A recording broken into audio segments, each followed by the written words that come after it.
Germany and Austria have 44 medals between them at the Winter Olympics. They have some of the world's most beautiful cities, centuries of rich cultural heritage, and a whole series of pop culture phenomena that have emerged from within their borders. So why is it that whenever they run a national selection for Eurovision, it is absolutely diabolically awful? It's time for a video that will be about 10% analysis and 90% rant. If such things appeal to you, you may wish to subscribe by the time this is done. The Eurovision Song Contest is literally being held in Austria this year, and their internal process, without the involvement of a live show or the public, was working just fine when it came to selecting an entry. Obviously, it produced a winner last year, and it had produced solid finalists a few years in a row. All of that good work has been tossed out of the window for no good reason, in favour of the same kind of disaster class that their neighbours in Germany have been pursuing for years. The entry Austria has actually chosen for the contest is one of the better options in a pretty terrible national selection, and we'll look at that today. Meanwhile, for Germany, the nightmare is, at least at the time of release of this video, just 24 short hours away from commencing. It's like Christmas Eve. Let's look at these two national selections, explore a bit of the bad and the worst of each of them, and try to diagnose why it is that German-speaking world in particular seems totally unable to produce a good Eurovision national final, even if they are literally hosting the contest. Let's start with Austria, since that show has already taken place. Incredibly, despite the fact they just won, they failed to attract a single major established artist to this show. That's no disrespect to those who are involved here, but it's a bad sign that suggests that the institutions of the music industry in Austria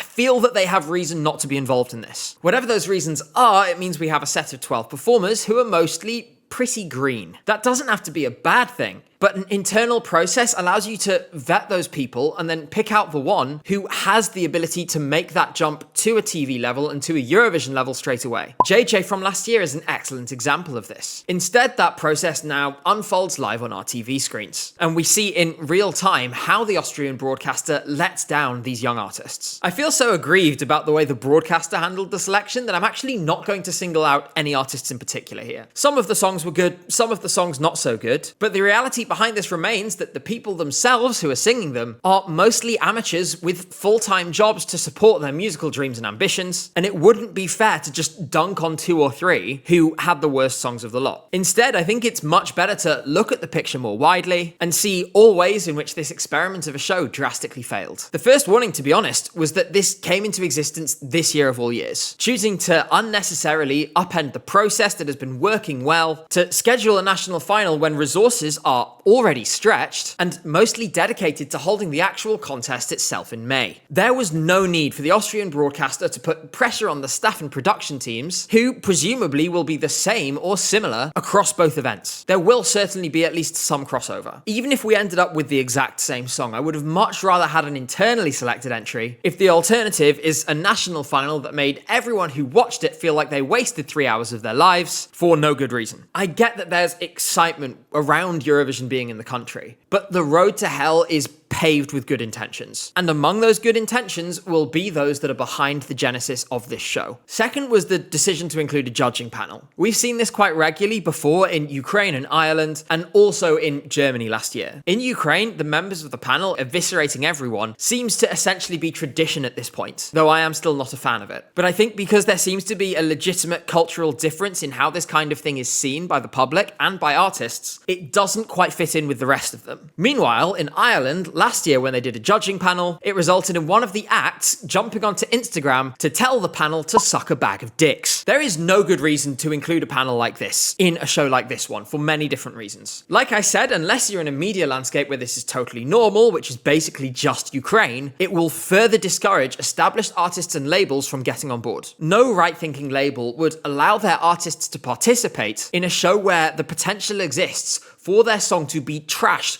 on live TV to their face while they stand on stage and are forced to politely nod along. It's one of the humiliating rituals that is a carryover from 2010's reality and talent show TV that I find most distasteful. In addition to that, it cheapens the show. It makes it feel like an X Factor or Got Talent style competition. Formats that are specifically set up for the participation of amateurs with no prior performance experience, and as a result, the entire thing is framed wrong. You would never dream of adding something like this to a show with a prestige of Melodifestivalen in Sweden, for example, for precisely this reason. If you suggested it to the producers there, they'd probably look at you like you were mad. It also adds so much unnecessary bloat and prevents any kind of flow from song to song being established. Eurovision or Melodifestivalen are compact enough in their presentation that you could have it on as the entertainment at a party and it would work just fine. If your national final can't say the same, then it has fundamentally failed as a product. Again, unless you're operating on literal national cultural institution levels, aka Sanremo in Italy and nobody else. The same bloat complaint applies, to be honest, to the interviews that they do with the artists on stage after their performances. We just heard from the artists in the postcards beforehand. We don't need to do the same thing twice in 5 minutes. Seriously, in total across the show, between these interviews and these jury panels, both of which were entirely unnecessary, 49 minutes and 27 seconds of my time and everyone else's was wasted. That's more than a third of the total runtime and 35% more time than was spent actually hearing the songs. To illustrate just how bad this is in comparison to some other national selections, I've done a kind of half-scientific measurement here. This show ran for a total of 2 hours and 50 minutes, for 12 songs and a voting sequence that combined took up 51. Add in a couple of minutes per postcard and one 5-minute interval act, and you have, generously speaking, 80 minutes of what could be considered not filler, meaning for every minute of meaningful TV, you get 1.125 minutes of bloat.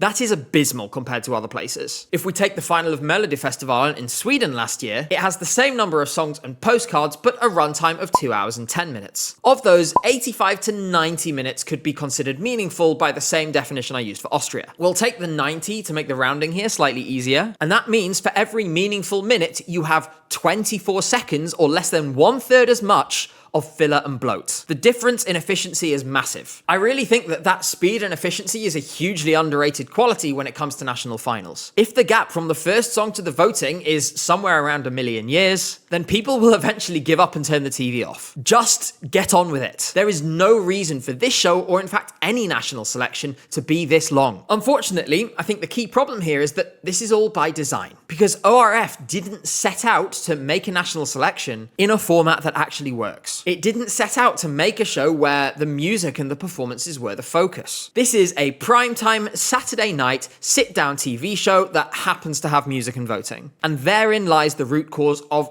all of these problems. When you watch this back, ask yourself, realistically, what distinguishes this from The Voice or The X Factor or any other of the many equivalent formats? The stage is smaller, the production is worse, if anything. With respect to everyone who took part in this show, the reality is that both here and in The Voice, the participants are mostly amateurs who have talent, but have as of yet not made a huge deal of progress in the music business. Both here and in The Voice and in X Factor, the participants stand on stage nodding along while a panel opines to their faces about the qualities of their music. Both here and in The Voice and X Factor, the top 3 stood on stage at the end like it was the final round of one of those shows to hear who won. Those shows are all designed for amateurs. If you put together a show designed for amateurs, amateurs will take part as a result. Eurovision is designed for professionals, and any self-respecting national selection is too. This is one of the things that makes the best national selections so successful. You don't have to be the biggest artist in the world in your country, but professional backing, label backing, and so on usually improves the level of a national selection considerably. This is exactly the problem that Germany has as well. And looking back to 2025 shows that pretty clearly. Forcing artists to sing covers, go through heats and semi-finals, to even get the opportunity to perform the song that they want to send to Eurovision. Once again, all in front of the same kind of panel that we have in Austria. The eventual final of that show in 2025 took 3 hours and 20 minutes to go through 9 songs. In Germany's case, though, they did actually have a better, less flawed format before. One night, relatively brisk in its execution, and everyone sings their own songs, even if the quality really still wasn't good enough, and there was still very little buy-in from the domestic music industry. Their instinctive reaction when spending a lot more money, and in their own words trying to win the contest, was to bring back Stefan Raab to run the show long after his mojo has since declined. That turned the entire thing into a reality TV circus, and then the broadcaster marched around making arrogant statements about how anything less than a victory would be a failure. They legitimately thought that this was a route that would work. In my opinion, this shows a total and fundamental lack of understanding of how these events work and the many, many factors that differentiate them from any kind of reality TV singing competition that have, for many different reasons, plummeted in popularity in recent years. Unsurprisingly, in Germany, Stefan Raab wasn't called up for a rerun this year, though based on the format and the songs we've ended up with, it seems that not many lessons have been learned. We will come to that shortly. Now I've gotten through the rant section of this video of how bad Austria and Germany are at national selections, and identified the very X-factor reasons why, I am going to take a look at the winner in Austria and the three main contenders in Germany. I will warn you now that I think it's extremely obvious who is going to win there, and it isn't the song that actually deserves it. First though, let's go to our winner in Austria. That's Cosmo with his song Tanzschein. Sie brauchen einen Tanzschein, da muss ich streng sein. Your instinct may be to think that this sounds a little bit like Bad Guy by Billie Eilish, but the reference here is actually something very different. I'm 100% certain that Cosmo is actually channeling this song from 2010. Nein, Mann, ich will noch nicht gehen. This had a second wind recently because one of Germany's biggest stars in the form of Agu did a version of it. Cosmo immediately distinguished himself from most of the rest of the field in this selection purely on the basis that he actually had dancers. Given that the staging budget for the entire show was clearly about €2, this instantly put him above basically everyone else. He also had a silly dance and a catchy hook. All of this makes him considerably more qualified to win this show than most of the other things that we saw. Tanzschein is about the fact that people don't really dance in clubs anymore, but a reading of the lyrics also gives a potential, at least partial explanation as to why that is. Looking at the lyrics, it's pretty clear that, at least on some level, it is blaming creepy men and bro culture in nightclubs. And it's not particularly subtle about it. The lion tries it on a gazelle. Hunger makes him angry and he gets on her nerves. He cuts through the enclosure like a saw. He's known as non-romantic who also doesn't like the talk. That can't be true. They act like monkeys and I don't see any dancers. I have an idea, a concept, that'd be just perfect. You need a dance license. I have to be strict about that because without a dance license, I won't let you in. That's right, for the second time in as many weeks on this channel, the silly bop is actually social commentary. I guess it does make sense for Cosmo to be focused on these issues given that he's 19, and every survey that we have indicates that teenagers now are drinking less and going to clubs less than any generation before them. I don't think it's inaccurate either to say that the root cause of this does have a lot to do with the fact that there are copious amounts of shitty men in clubs, as well as the cost of living crisis being caused by previous generations of the same shitty men who've now grown up and become politicians. The point is, it feels like a combination between a light-hearted song with a silly dance and a pretty serious point about what the experience is actually like in a club now. Unfortunately, I don't think this is going to do particularly well at Eurovision, but in some ways, given it's a host entry, that doesn't matter that much. The crowd will really get into it, and that will hopefully give it a big lift. And it's a bit of light fun that I think people will enjoy at home as well. Will that earn it many votes? I'm not so sure. But as the hosts, there is absolutely no pressure to do well in the results. What that hopefully means is that Cosmo is able to enjoy his Eurovision experience, take the gravity of being the host entry in his stride, and come out on the other end with a significantly elevated platform and stature in the Austrian music industry. For him, I think the prize is that huge potential boost that it could give to his career. If and when he gets there, he sure doesn't need to thank whoever designed this national final. Not to be outdone, Germany looks ready to drop a series of clangers as well, with an all-jury voting selection from 9 songs, followed by a 3-song super final where the public is allowed a say. This is a terrible and unnecessarily complex way of doing it, but there we go. In any case, I'm going to try and briefly talk you through the 3 songs that I am expecting to make to the super final. The first one that I see in the final 3, and actually, unexpectedly, my favourite, is Molly Sue with her song Optimist. I first listened to this song in the context of quickly playing them all through in sequence just to get a quick first impression. That first impression was essentially, oh, she has a nice voice, and this is the kind of thing that German juries quite like, but it didn't stick hugely after that. That changed when I listened to it again and engaged with it more deeply. I watched the music video and I read the lyrics, and that really changed things. That's because both of those things leave very little room for doubt when it comes to what this song is really talking about. The music video opens with a slide stating that 57% of women either have a chronic illness or are living with long-term health problems. The song is interspersed with testimonials from some of these women. Then, alongside a reading of the lyrics, which very clearly lay out some of the emotions associated with living with chronic illness, I found this really digging into me emotionally. A lot of the aspects of life when living with chronic illness are illustrated here. Right from the start, we get another day, another case of "Are you okay? I'm sick," so they say, as if I could change. My body gets in the way. That said, the song is, as suggested by the title, very insistent in its optimism. Lyrics like "Push a little harder on me, I'm not breaking," or "I choose the sun, brush off the rain," accompanied by a backing that feels full of yearning and sadness, feels like a very deliberate choice. Anyone living with chronic illness